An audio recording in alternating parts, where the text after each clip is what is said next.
Hello friends, my name is Dave Miller. And I'm Niall Spain, and we're your fuck buddies. Circle Message. We are a dating and sex advice podcast where we take your sticky setchy situations and turn them into hashtag sexy sticky situations, eggplant emoji, peach emoji, laughing, crying face emoji said. So I feel like he's trying to get me to listen to this fucking podcast, and I gotta pretend I'm into it. Okay, Circle Message.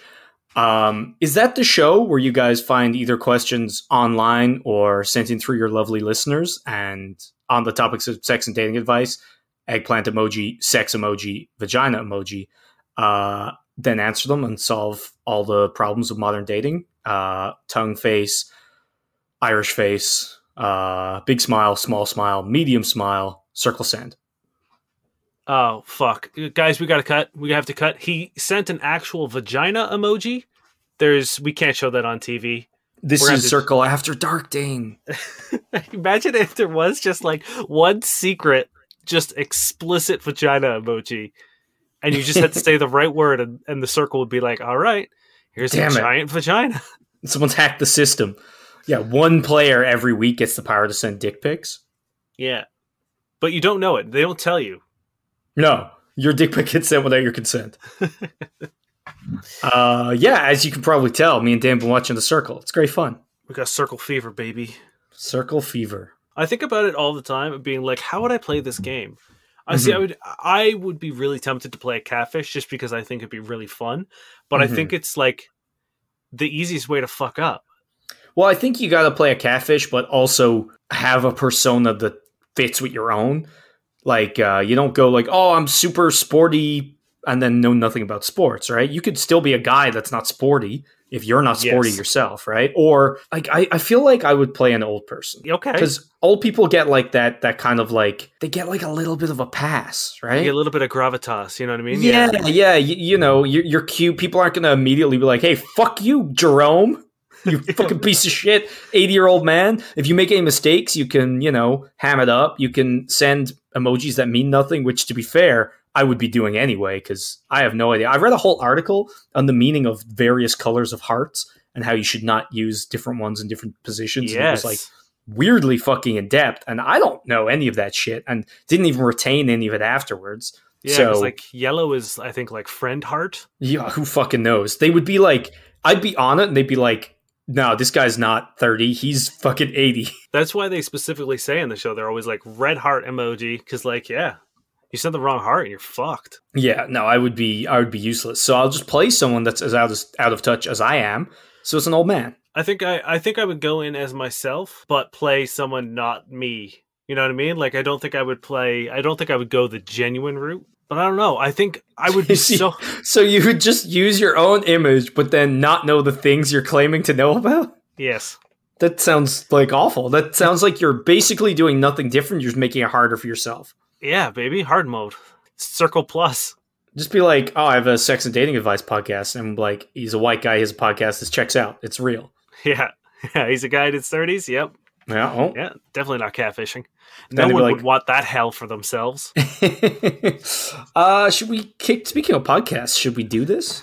Should we actually host our podcast? Yeah, let's do it. It's been 4 minutes of us talking about nothing but The Circle, and for all we know, people don't even know what it is. So if you're in the fucking pandemic and you don't know what The Circle is, you fucked up. It's like the Tiger King of reality TV shows. Yeah, exactly. Even though it wasn't a reality TV show, it was a documentary, right? So this question's interesting because we kind of had it before. Okay. But I feel like there's new significance given to it in this pandemic era. Sure. This is by ThrowRAG. Should I, 19-year-old female, tell my boyfriend, 19-year-old male, that I sneeze when I'm horny? Ooh. So I have this weird condition where I sneeze when I'm aroused. Yeah, it's a real thing, unfortunately. Lots of things can trigger it. Dirty thoughts, experiencing something that turns me on, etc. I've never told anybody about this, because why would I? Anyway, so when I first started dating my boyfriend, he was my crush for the longest time. I kept sneezing like crazy. The slightest thing would trigger a ridiculous sneezing fit. I just blame it on my allergies. One time we were making out, and I sneezed on his face. Sad face. I still sneeze a lot around him, and a couple of weeks ago he was very concerned and asked me if we should do anything about my allergies. He was Googling it and even brought me some nasal spray. I wanted to tell him the truth, but felt too awkward. I know it shouldn't be awkward now that we're in a relationship, but still feels like maybe I shouldn't do it. I feel like it's going to be weird. We've been together for 3 months. And before we get into this, I found out that it's the scientific term for this. It's called honeymoon rhinitis, or Ooh. honeymooner's nose. And it's caused by the presence of erectile tissue in the nose, which become engorged during sexual arousal. Huh. So, like, when your body was building you, they were just like, oops. Yeah. Hey, what if I put a little bit of a dick in this guy's nose? Yeah, some boner material or some clit material it went somewhere else and now it floods with blood when you get aroused and gets a little engorged and makes you sneeze. So there you go. That's some education here. That's a real genetic mess there. It is. That's nowhere near your genitals usually. I wonder if size of nose, like, I wonder if they're just like, should we make this thing bigger? I feel like it's not that big, guys. Should we make this bigger? Nah, Well, fuck it. I would love to know what other parts of your body can accidentally have erectile tissue in them. Like, are there people who, like, I don't know, have a more powerful liver when they're horny? Yeah. Or a weaker liver, even. Maybe it's crazy. I don't know. That's my education for today. Man, now I'm going to think every time. I'm going to, like, do a hard, like, just body check-in every time I get horny and be like, all right, what's acting up? Which one of you got a little bit of my dick? Because I would love for you to add it to the rest of my dick. It's like the Infinity Stone, where if you find all the erectile tissue around your body and, like, relocate it, you get a full gauntlet dick. You can literally snap your fingers and make half the people in the universe come. Yeah, you do dick pop. So yeah, I feel like in a pandemic world, sneezing is frowned on a lot more than when we first got this question, which was, 2 years ago? I also wonder, is it the same person? Yeah, I don't know. I can't remember if it was a lady or a dude. It was a lady. It was a lady? So maybe. It was. Mm-hmm. The thing is like, I think this is you revealing your whole hand. Because at no point in time can you then sneeze anywhere without your boyfriend being like, oh, is that guy turning her on? Like, imagine if you're on, like, a Zoom call and your allergies are actually bothering you and you're sneezing up a fucking storm. He's going to automatically assume you're fucking getting horny. Mm-hmm. That Zoom prof, he's going to think he's doing it for you. Well, I don't think the professor would know. No, I'm saying the boyfriend will think. Oh, okay. I thought you're like... Oh, no, you got to tell everyone. Yeah, if you're going to tell one person, you have to tell everyone. Yeah, it now has to be your name on Facebook. I sneeze when I'm horny. You sneeze around your parents, it's going to be really awkward. Yeah, I think you're petting a dog and you're allergic to dogs and all of a sudden you're sneezing. He's going to be like, oh, she's into some weird shit. It could go one of two ways. Either he'll be super understanding and understand that there are times where you're going to sneeze and it doesn't mean anything, or you save him the fucking neurosis of constantly guessing which kind of sneeze you're having. On the flip side, if you don't tell him, he's going to constantly wonder what you're allergic to and presumably think it's him. And, like, he's already kind and concerned about it. So it's like, that, I think, will be its own kind of neuroses where he's, like, slowly spiraling. Like, why haven't you gone and gotten an allergy test? What can he change? Is it his cologne? Is it, he's going to start removing things from his life to try and protect you. And I think that could be its own problem. Yeah, I mean, I will tell you, as someone who has really shitty allergies, knowing what you're allergic to doesn't stop them at all. Yeah, but it can help. Also, it depends what you're allergic to, I guess, right? Like, if it's something like, spring, you're kind of fucked because spring is everywhere. But if it's like, dust, you can make sure your place isn't that dusty. Can you? You could try. Yeah, I think you know your partner better than anything. It is also 3 months. I don't think there's any harm in sort of feeling it out a little longer. But at the same time, like, you're right. This guy is already very concerned about you. He's making an effort to make your life better. I honestly don't know. This is a really tough question. And I think it really comes down to how well you guys trust, or how much you trust each other, for you to explain to him and be like, hey, I'm going to tell you this, but I need you to not use this against me in the future, of being like, well, you sneezed when you were around Mark. What does that mean? And really hold him to that. You know what I mean? It's like, if the first time you sneeze around someone that's not him, he comes at you or gives you a weird look, you need to be like, hey, we talked about this. I sneeze. They're two very different things. And I think you should know, like, when the appropriate time is. Yeah. Maybe even, like, in a very smooth way, slip that into the explanation. Maybe like, oh, I was worried about telling you because like obviously I sneeze for normal reasons too. And like I was always worried that someone would like, be a bit of a dick and, if I ever sneezed around someone, blah, blah, blah, blah, blah. Like you can lay it out that way in a way that's illustrating to him that you do still, sneeze for normal reasons. But yeah, that is always a possibility. People are weird and jealous, especially when they're younger. So, and especially when there's something as noticeable as a sneeze. You know what I mean? It's like it's one thing to catch someone giving like side eyes. You know what I mean? Like catching a glimpse of a booty when it walks past. But there's a difference if like when he was doing that, he also yelled, "Horny!" Yeah, I'm horny, horny, boner.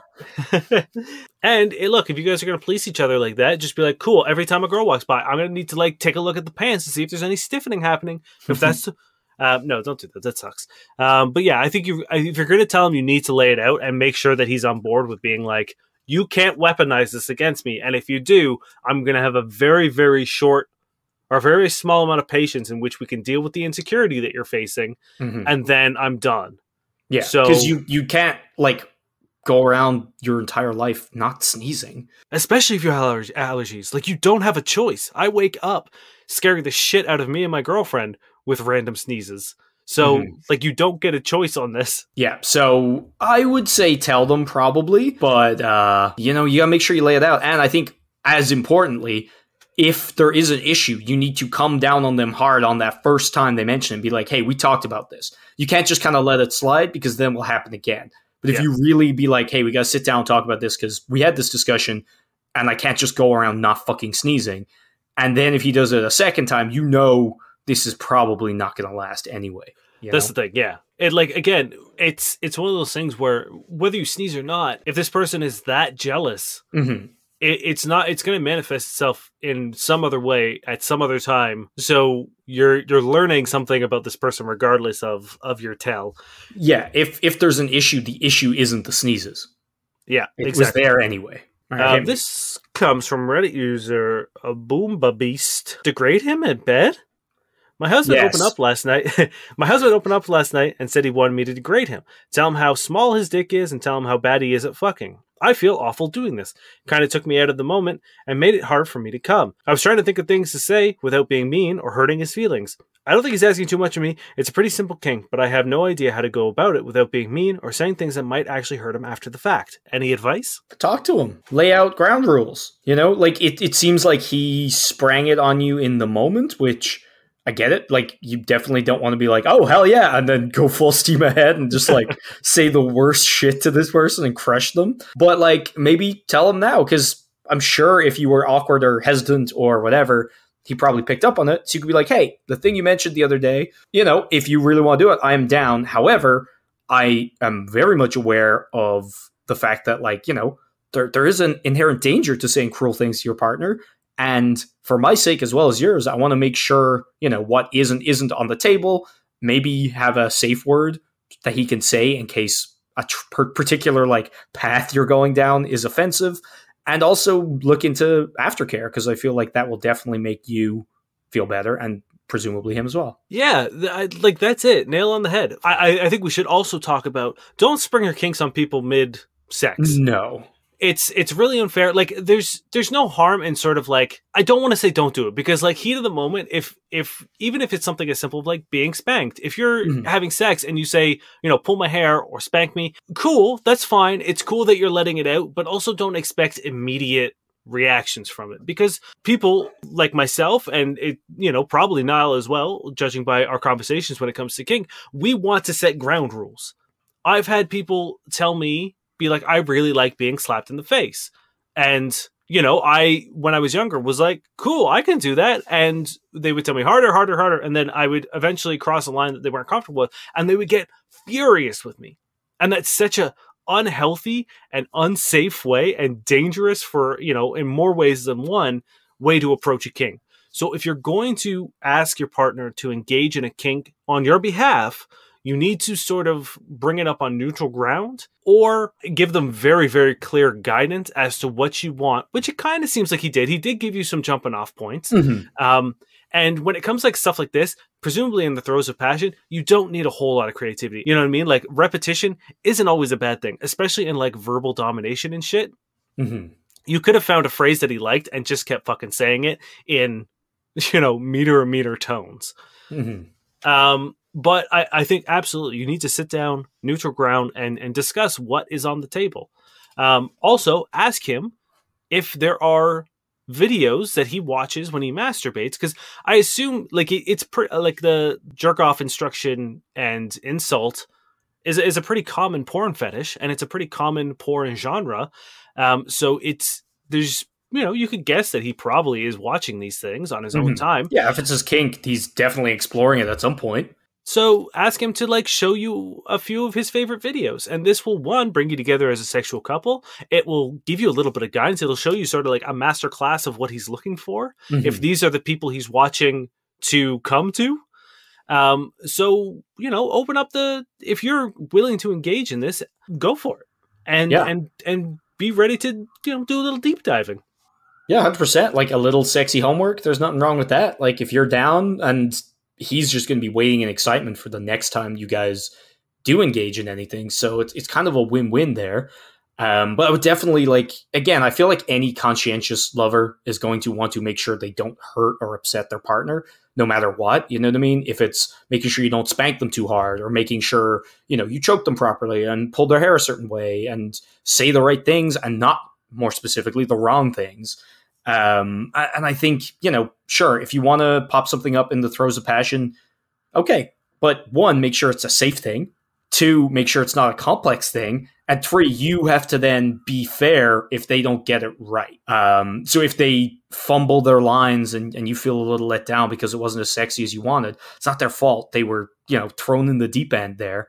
If they slap you too lightly, talk to them after. And that's when you can build on what you said, but you should always try to be safe. You should always try to make sure your partner is comfortable on both sides of the occasion. So don't be shitty if they didn't read your mind, right? Give them another chance, communicate, build towards this kink together, and it'll be great. Another thing I want to talk about is, you said it was hard for you to come while, grappling with this. If this persists, that's okay. This might not be your kink and quite sort of counterintuitive to your pleasure. You can have specific, sexual encounters if you want to indulge in him, in which it's just, degradation play, where you keep sex free of the degradation so that you can still, achieve pleasure from it, and have other times where you just, indulge his kink. Mm-hmm. It doesn't have to be a all or nothing thing, being like, well, this is what sex is now. Mm-hmm.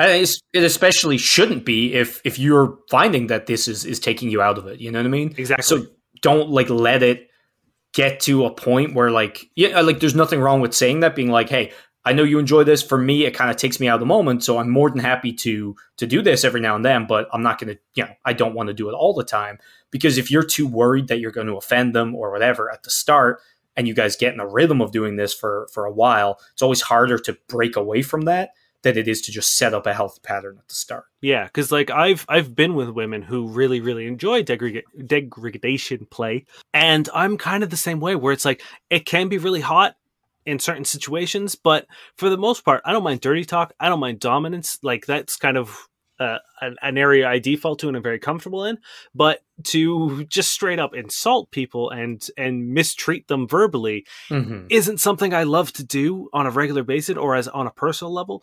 Whereas again, I'm still very happy to accommodate people, but I would usually specify, be like, hey, if you want to do this today, I'm in the mood to do it. But I made it very clear that being like, this isn't my wheelhouse, and this isn't something I'm super comfortable with, and this isn't something I particularly enjoy doing. So it really does shift the focus of the focus of pleasure on you, and really puts me out, which is, again, as a male, I'm fine with taking a back seat every now and then, considering how uneven the orgasm gap is in the world.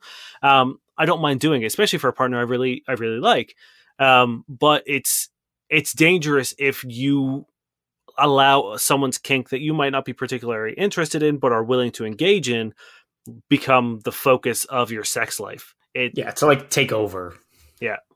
Yeah. So by all means, like, it's almost like going down on someone. It's like, that's them time. You know what I mean? You might enjoy it, but you're still not like necessarily getting like sexual release out of it. Maybe your turn comes after, but for that moment, it's about them, and you can have their kink explored in that same way where it's like, this is your time. I'm going to make this great for you. And then, either we do something for me after, or when we have sex next, we're not going to do that. Exactly. I don't think there's any harm in being like, cool. If you're feeling a little frisky and feeling just take him into the room and like, just give it a verbal beatdown. And like, he's going to love it. You're going to be great. It's like, there's no harm in having this be a separate thing from sex, if you're willing to do it. So good luck. I hope you have a great time. On top of that, I feel like, of course, you're going to be taken out of it in the moment because you're worried about upsetting your partner, and that's not a sexy feeling. So it could be that when you get more comfortable with it, it won't be as big of a deal, but you never know. But again, even if you get all this sorted out and you still don't enjoy it, you're never beholden to do anybody else's kink. So just remember that as well. This is by Fremdo. An ex sent me a $2 Venmo request for wasted time. So today, out of the blue, I got a Venmo notification that my ex-girlfriend from 8 years ago requested $2 for wasted time and included a cute animated sticker that said, "Thinking of you." I haven't talked to her since we broke up 8 years ago. I don't have any ill feelings towards her, but I also live on the other side of the country and don't have any desire to talk to her. I don't want to be rude by declining the request or blocking her, but I don't want to just pay it either. Thoughts on the best way to handle this? I would love to know what time of day this request came in at, because this sounds like a hanging out with your girlfriends and you've had a few too many drinks and you thought this was fucking hilarious. Yep. I also love how he has two options, and it's like, I'm rude by declining her, or by declining her or blocking her, or I gotta pay it. Yeah. Like, you could also just message them. There are a lot of like other things in between there, but I do love that they're the only two options they could come up with. I mean, but he's right, though. At the end of the day, you either don't pay it or you pay it. Well, he was like, decline the request or block her, or pay her. Where you could just like message her. You could talk, is what I'm saying. You know what I mean? But because I think like that doesn't affect the Venmo request, though, does it? Well, what I'm saying is you don't have to physically decline it, right? But then it's there always. That one notification, sitting, waiting, reminding you of that $2 worth of wasted time 8 years ago. Does it say how old he is? It does not say. I would love if he is like 40. No, or like if this was like a 12-year-old girl, you know what I mean? Like if they were in fucking elementary school and and she was like, you know what? We were so young, it wasn't that big of a deal. Mm-hmm. And that's why it's only $2. Like if they were in their 20s when they dated and it's only $2, I'd be a little suspect. I would maybe wonder how much she values her time. Well, you know what? Like, that's actually a good point. Because if it was like a high school or like childhood, like romance, this could actually be cute. Like $2, ha ha ha, little nudge, thinking of you. The waste of time's still a little harsh, but you'll have time to waste. You're fucking 8. But yeah, you're right. It's an adult thing. It's funny because it could be really shitty. This could just be like, I'm reaching out to needle you for no reason. It could be, I'm trying to initiate contact to like maybe, re-engage, but I'm doing it awkwardly. Yeah. It's probably what you said where, they were just drunk with friends. Apparently it's part of some online drinking game thing that went around a while ago. I don't know if that was about the time of this, because I feel like it was like a year or two ago, but maybe they had a copy of it or something. Now, here's my, can you counter offer for her to pay you for your wasted time in which you value at a higher rate? Yeah, 100%. That's exactly what I would say. I say pay the $2 because it's $2. And then counter offer and just be like, I'm actually impressed that you, or surprised you value your time so cheaply, and then throw down a hundo. Yeah, here's what I would do. I would decline. Send her one for $8 and say it was 10, but I'm deducting the $2 from the one I owe you. So please pay me $8 for wasted time. P.S. I'm sorry that you value your time so little. I like that, because if it's a needle, you've needled them right back. If it's a cute, awkward come on, you've cutely, awkwardly come back onto them. And yeah, there's no downsides for me. Yeah, I think it's like it can be played either way. If she is sending this maliciously, it's gonna piss her off so fucking much. Mm-hmm. If she did it playfully, I think that's a very, very sarcastic way to come back without having to fucking pay someone you haven't talked to in 8 years. Yeah, 100%.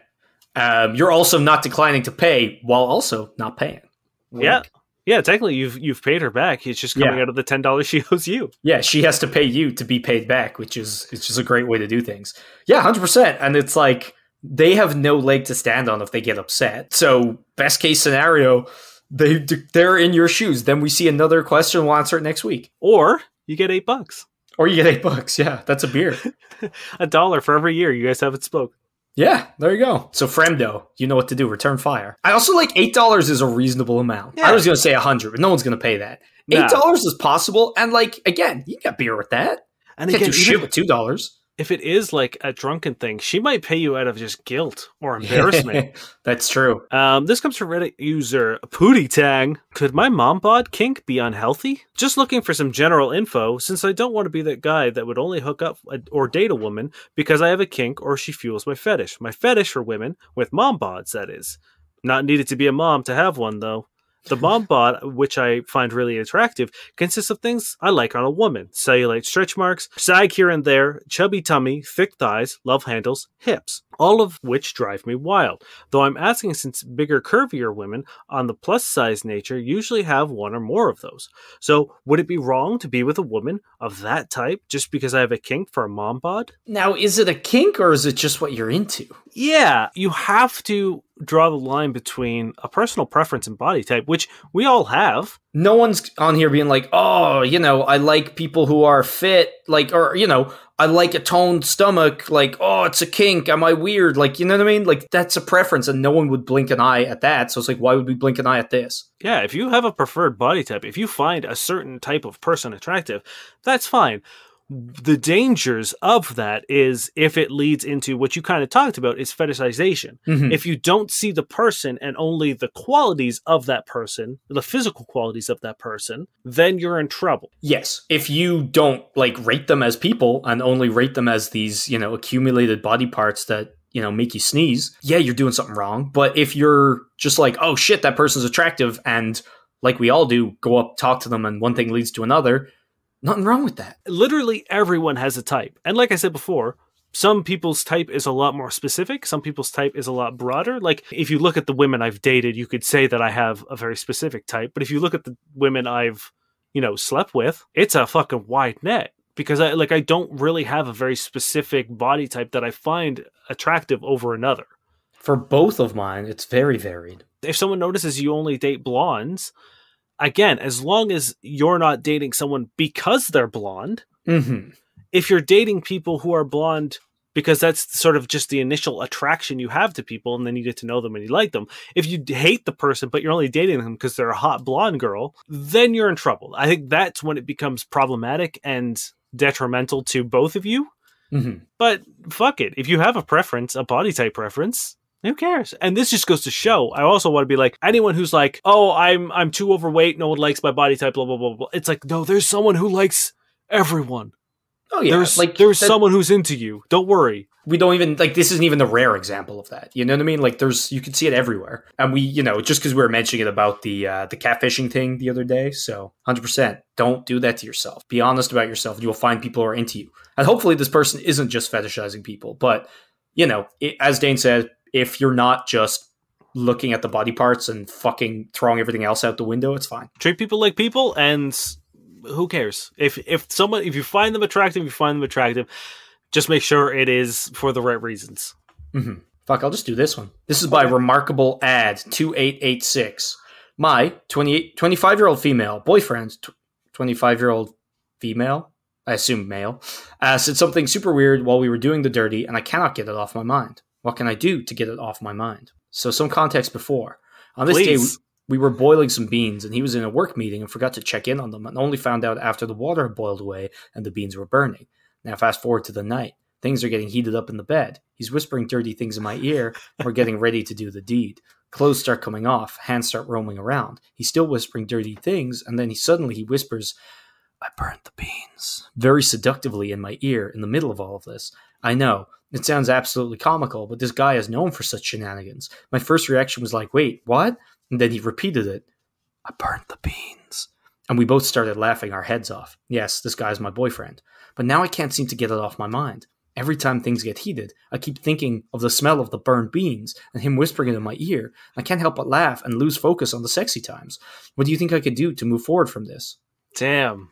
He just Pavloved himself out of sex. Yeah. Man, beans really are a centric problem for people, huh? A real dating conundrum. Is beans like a street slang for some drug we're not cool enough to know? Maybe is it an emoji I don't realize, which is why I'd get kicked out of the circle? Maybe. This is tough because as someone who has laughing triggers, like that song from Monday. Yes, exactly. Yeah, we were listening to a song. I don't even remember what it was. It was a song from Undertale, but performed by someone who grunting and moaning, I guess.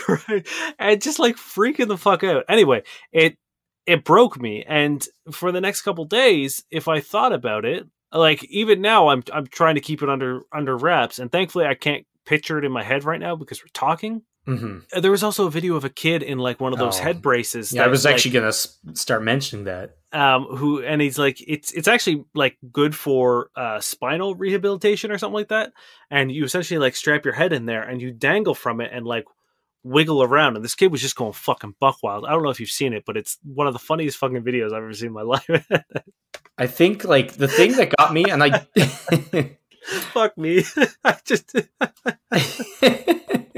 I burnt the beans. But see what I mean? It's like I'm just describing a video that makes me laugh, and I'm. There's a video that I don't know whether it's as funny as it actually is, or whether it was just like peak pandemic hysteria. But like, it's of a guy walking his dog on this like path, and there's like really like long grass on either side of the path, and there's a snake, and they like see the snake going across the path, and they're like, oh, like. Rex, don't come back, like to the dog. And the German Shepherd turns around, runs back, and they're like, no. And the dog picks up the snake and just like shakes his head and yeets the snake like so fucking far into the distance. And I cried, like I bawled crying until I was in pain. Like my stomach, my ribs, my face, my mouth, like everything hurt from just like being tense. It like I laughed for probably half an hour, and I'm too scared to look up the video again because I don't know if it'll happen again. I know we need to post. I don't know if I want it to happen. We'll post these videos on social media so you know what the fuck we're talking about, and maybe you guys can hit us with yours. Anyway, back to the question at hand. I think what you need to do is what I used to do on set when we were cracking up on a joke. Is you just have to repeat it back and forth. It's almost like a Meisner technique in which you guys just say it until it. One, the words mean nothing to each other, and it's not funny anymore because like you've told the joke over and over again. I think that is I think you had to sit down with your boyfriend and be like, look, the beans thing has broken me and we need to fix it. And the only way to do that is for us to talk about the beans ad nauseum until the words I burnt the beans no longer have any sort of semblance of meaning. But first, maybe some revenge. Maybe get custom printed lingerie with I burnt the beans printed somewhere. And then just like bring him into the bedroom, slowly strip for him, and boom, you unveil your burnt the beans lingerie, which we are actually going to sell in our store online. So don't steal that idea. You can buy them off us. You could also really commit, just get a tattoo of it. Ooh. Now is it going high or low? It's a whole thing on the boobs. I burnt right above in the, like the right above the pubic region, and then on the ass, BEANS across the ass. I like how you had to spell out beans there. What other way were we going to spell it? For some reason, I forgot it was beans and not bean, and I was going to say BE on one cheek, but then I was on the other. Yeah, but I was just too far gone at that point. Well, if we're doing all the sexual organs, you do BE on one cheek, AN on the other, and then S on the erectile tissue in your nose. Yes. You just have to like pull open a nostril to show them there's nothing sexier. Yeah, I think Dane's plan could work, but also like. Just general advice, guys. You got to be careful when you're pulling out some beans in the kitchen. They're powerful. You know what I mean? They could overwhelm your sex life, as we've seen time and time again. I make sure that if I'm going to have beans, my girlfriend is nowhere near. I make sure that I've bought the beans, that they're my personal beans out of my personal funds.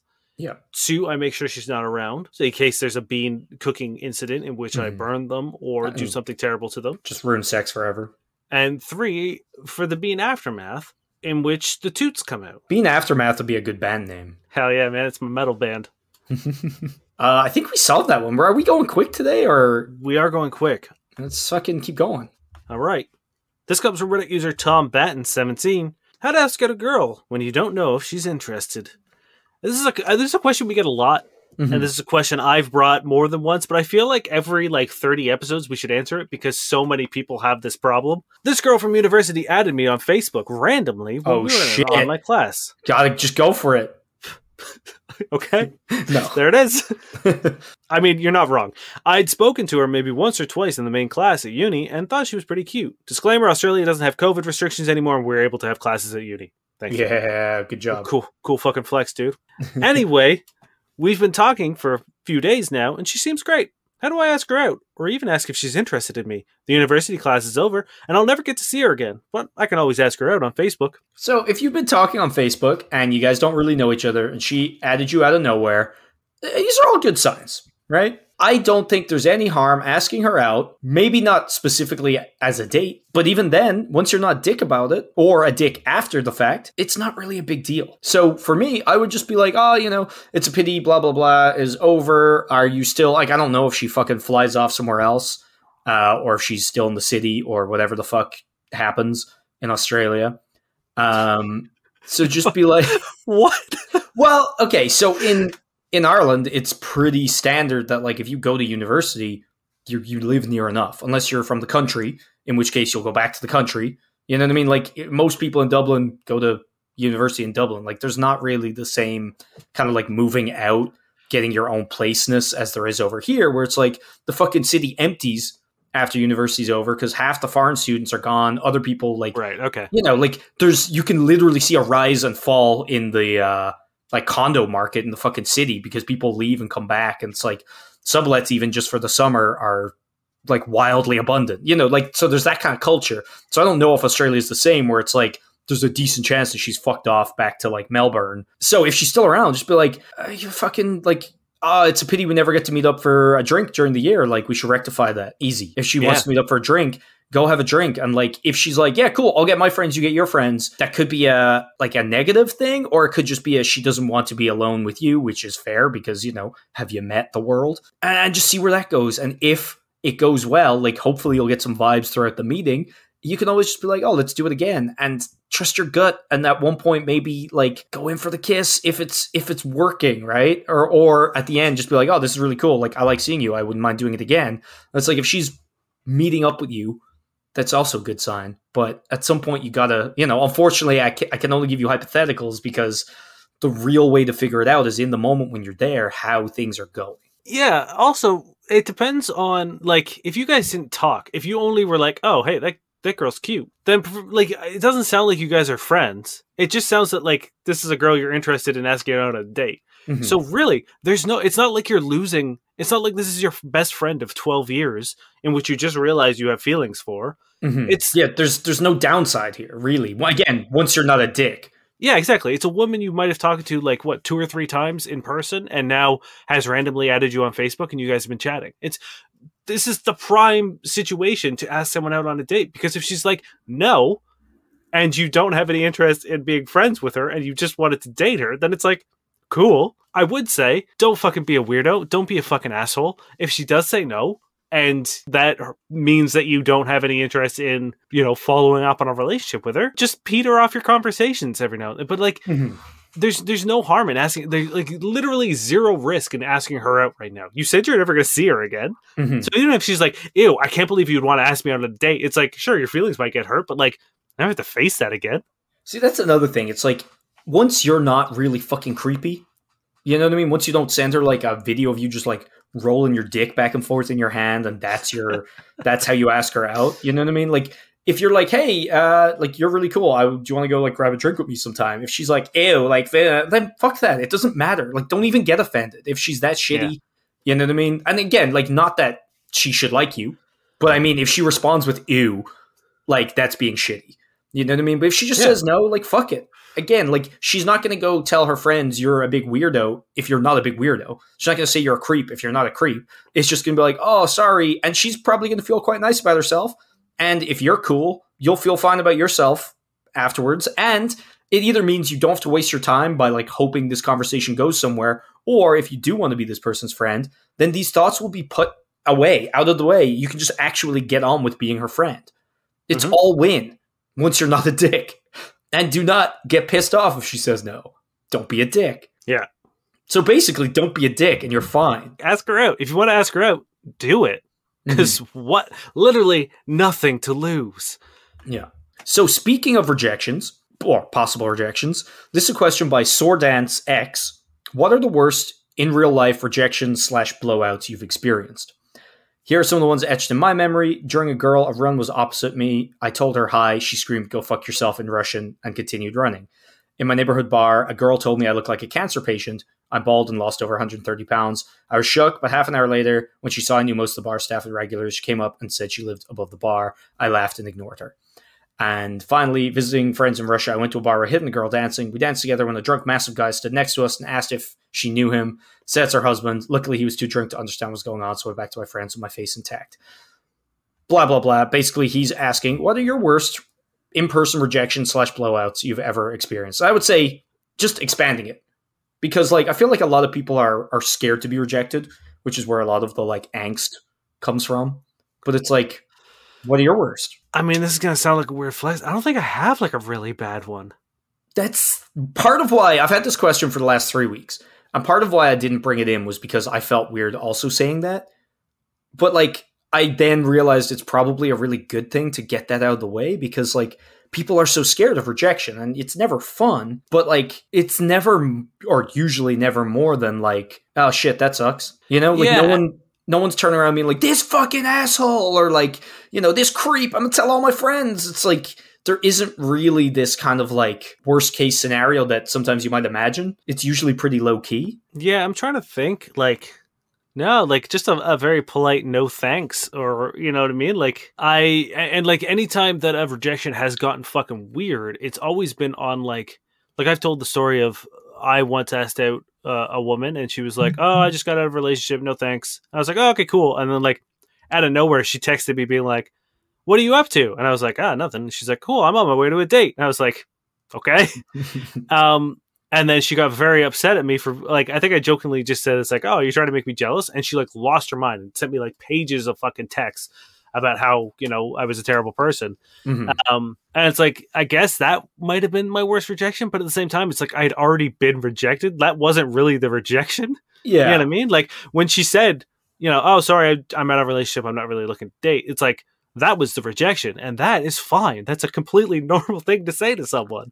Yeah, I think my worst one was worst in terms of like weirdness. And I think I was actually talking to you about this like a week or two ago, where I'd hooked up with a girl in a bar and then she messaged me like a week later and was like, you know, oh, it's a pity we couldn't, you know, do more because like I was on my period. And I was like, yeah, well, you know, I'm always down.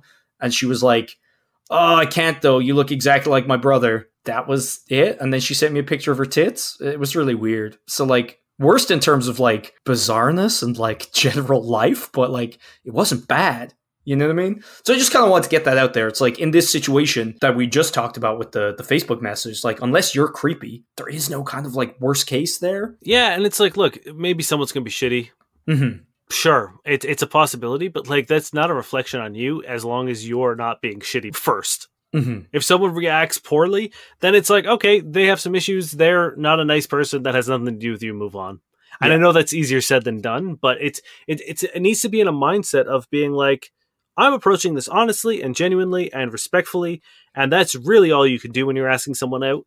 And if someone doesn't return those qualities back to you, then that's on them and not you. Yeah, 100%. All right, you ready for some Tinders? Yes. So every week at the end of the episode, me and Dane kind of curate a little selection of Tinders we either find in the wild, get sent in to us, or of our wonderful listeners themselves in an effort to, you know, see what's going for them, what's going right, what's going wrong, you know, provide you some guidance, and mostly tell you just what not to do. So this is going to be Agent Robot. They sent theirs in. It is a male. And they say, currently on here in an open relationship, not looking for a third. Warning, I'm a fucking dork.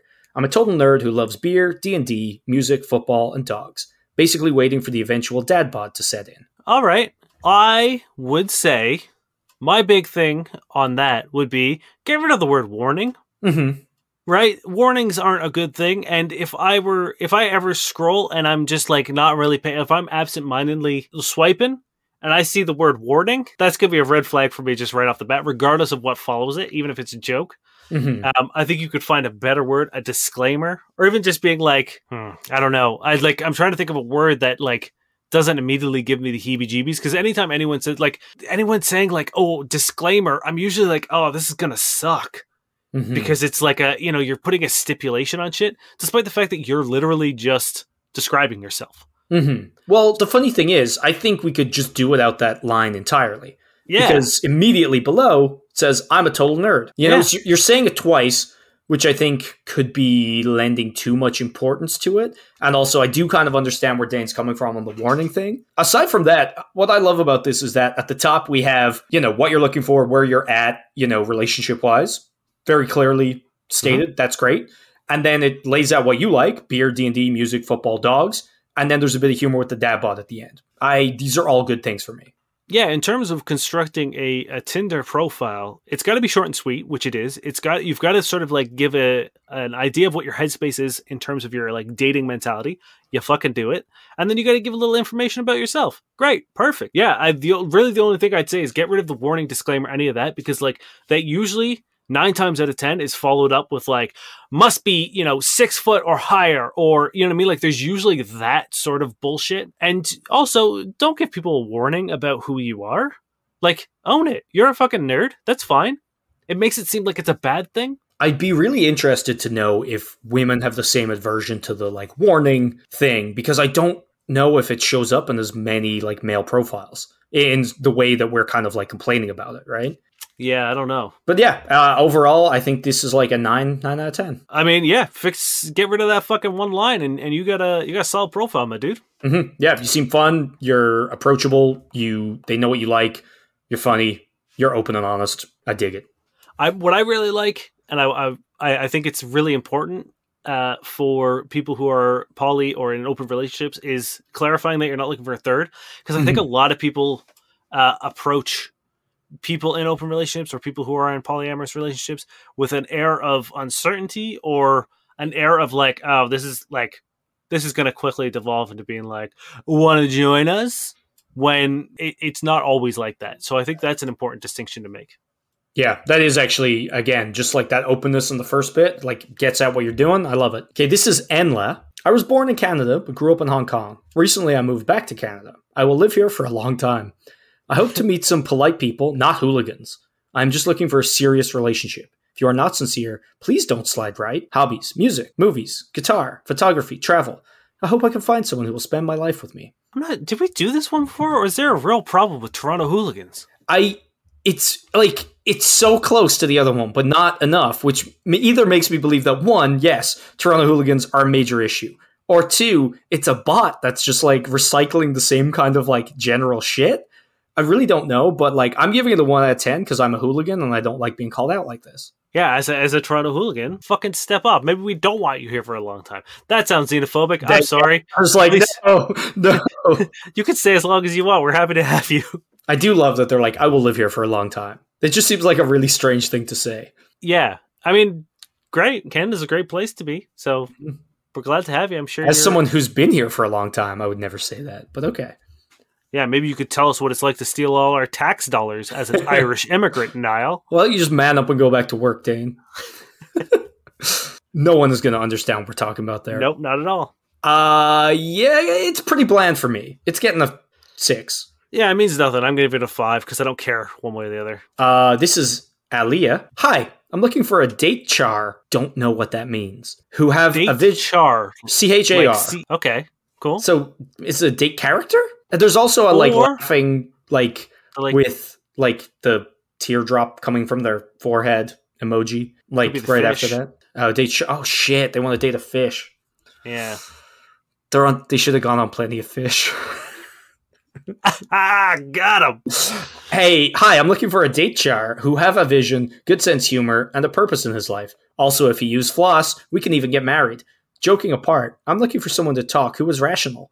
Life is a long-term project, and everything is possible. It is related to create an opportunity just for the right time.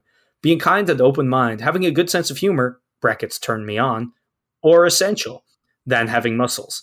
ESTJA. I'm not gonna lie, this also sounds like an AI. It does, but the fact that they put their like personality type at the end makes it seem like not an AI, unless they're still learning, which they probably are. I mean, I don't know anything about personality types, and that sounded made up. I've So, never like- heard that combination of letters.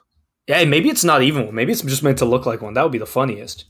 Yeah, That would be the most AI power move. It's like these dumb fucking humans. They don't even give a shit. No, it is totally one. They are assertive and they're logical, take charge kind of people. well, yeah, I mean, it sounds like you're fucking logical because you sound like a they're an computing AI. device. Yeah, The floss is kind of funny. I guess. I'm going to give it a 6 as well. Yeah, it's got a little bit more pizzazz than the other one, so yeah, I'll give it a 6. The other two are just brief, like, snippets, I think, from Hinge, where it's like, we'll get along if... Yeah. So this is Rachel. We'll get along if you're fond of your childhood and you feel lucky to have had the parents you did. Huh. That's a pretty triggering thing to say.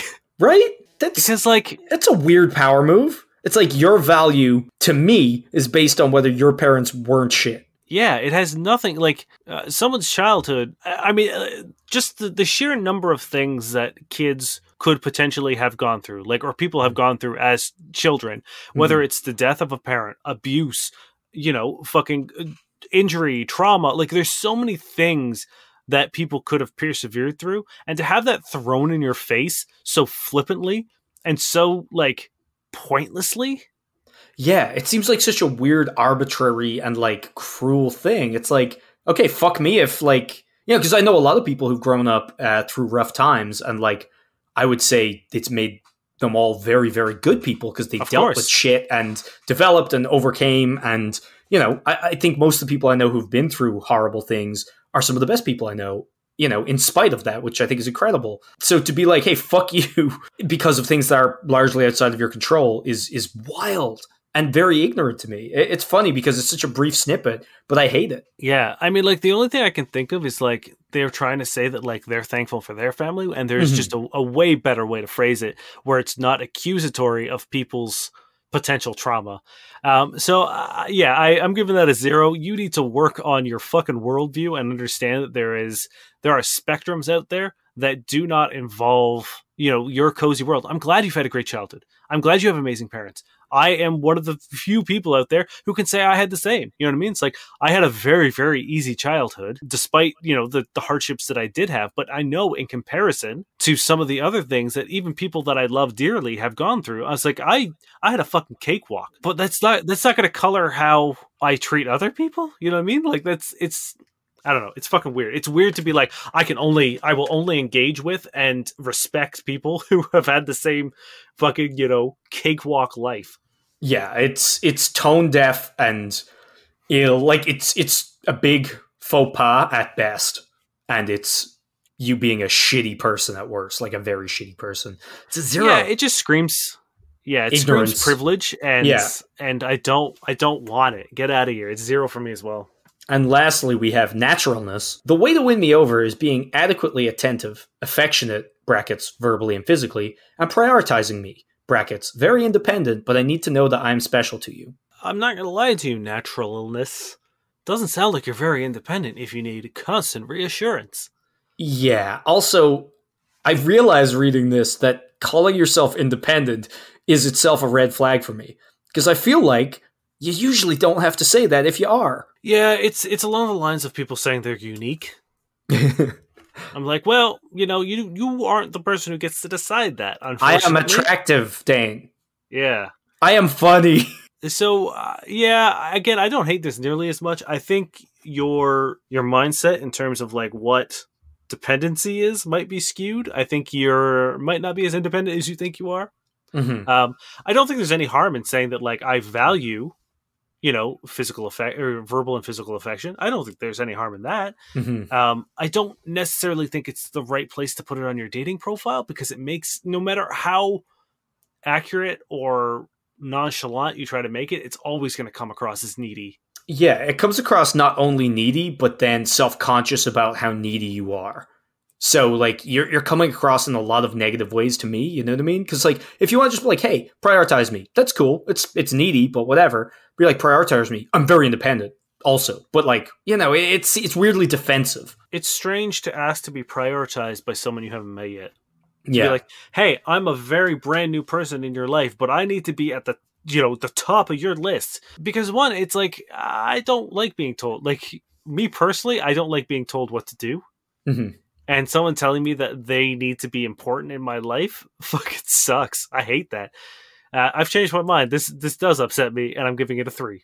Yeah, I was thinking 3 as well. All right, and that's it. Let's get out of here. We did it. Thank you very much for listening. Sorry, hold on. Circle message. Thank you all for spending time with us today. It means the world emoji, to me and Niall, that you are here. Hashtag FBudsFam. Smiling emoji, heart emoji, send. Circle message, I totally agree. Vagina emoji, send. Ah, fuck, god damn it, we gotta start all over again. Who keeps giving him the power? I won Joker this week. You guys are the best. Yeah. Thank you for coming back week after week, day after day, episode after episode. We love you. We do love you. I do really mean that. I know that sounded weirdly not true. I don't know. I was trying to... Anyway, I do love you guys. If you would like to send us a message, whether you're asking a question or just saying hello, we'd love to hear from you. Head on over to fbuddiespodcast.com, swing on over to the contact page, and shoot us a message. You can assign yourself an agent name. If you want to send us your Tinder profile, you can find any of our social medias on the site as well. That's probably the best way to send us an image, or you can also just email us at fbuddiespodcast@gmail.com. Hell yeah. Or plentyofbeef.ca. We would like to thank Josh Eagle and the Harvest Cities for their song Paper Stars. Now, are you ready for your sex writing this week? Probably not, but hit me anyway. Okay, so this is going to be a series of excerpts from a self-published novel, which we should have done. It's an erotic novel, which we have partially written. We're going to wait till next Christmas, I guess, because we were too late for our own shit. No one was going to read an erotic Christmas novel in February. So who knows? But anyway, in the meantime, this is what we could have done, Dane. Alexa felt a rush of excitement every time she picked up the corona sample, like a pulsating, erect penis, desperate to unleash its devastation on anyone who touched it. Even the sound of the virus made her ovaries clash together like cymbals. She tore open the box of samples and began running them on the samplometer. Each sample came up positive, and each matched up with the results they had previously obtained from the other samples they had sampled. Or should I ask, what are you? He nodded, his bustling neck muscles contorting. Are you the virus? Yes, he said. You're coronavirus? COVID-19? Yes. What happened to Dr. Gertley Chund? I consumed him. The virus opened his hand, and Alexa nestled her cheek into it. It was like laying on a warm, welcoming pillow, soft and strong, dreamy and happy. Some other nice things she couldn't even describe. I'm sorry, Dr. Gertley Chund, she whispered. He's gone, said the virus. I'm here now. What's your name? She asked. Call me COVID, he said. Alexa edged back, pushing back until her back pushed back against the wall. His tongue, so soft and hot, like a chunk of microwave fish, sloshed around inside her mouth, and he spun her over, clamping his hands down on her ass, spreading her cheeks wide so he could thrust his warbling member deep into a pocket of ecstasy. A firm hand cracked against her ass, and COVID grunted like a thunderclap. He filled her with love lotion, which oozed out instantly and spread right across the floor. She had listened to her heart and vagina, and allowed herself to succumb to COVID's charm. She ignored what her head had said, the dread, and instead, she had embraced love. She looked up at him. His eyes were striking, like a goat's, but without the sideways pupils. Oh boy, is this Chuck Dingle? No, it's MJ Edwards, and on Amazon, in the description, it says it's a steamy tale about forbidden love and dark desires come to life, but also, this is MJ Edwards' debut book, and is her attempt to try paying the bills following her job loss. Damn. Well, you know what, MJ Edwards? I hope you're making some money off this, because I enjoyed the sampleometer or whatever it was. Sampleometer? It sounds like it's a good fun time. So, MJ Edwards, I hope you're doing all right. Thank you very much for listening. My name is Dave Miller. And I'm Niall Spain. We've been your fuck buddies. Hashtag heart emoji. Which color? All of them.